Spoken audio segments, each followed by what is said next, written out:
আমরা চলে আসলাম একটি মৃত্যুবার্ষিক খানা খাইতে। এটাকে চট্টগ্রামে একটি মেজবানি খাদ্য হিসেবে পরিচিত হয়।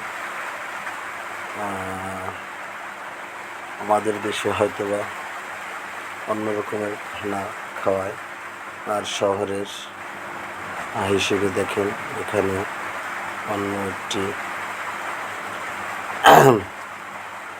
আয়োজন করে খানা খাওয়ানো হচ্ছে। খুব মজাদার একটি খানা।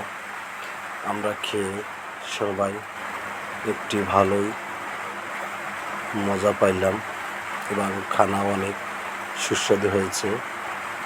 দোয়া রইল যে খাওয়াচ্ছে তার পিতামাতার প্রতি শ্রদ্ধা ও ভালোবাসা জান্নাতবাসী হোক।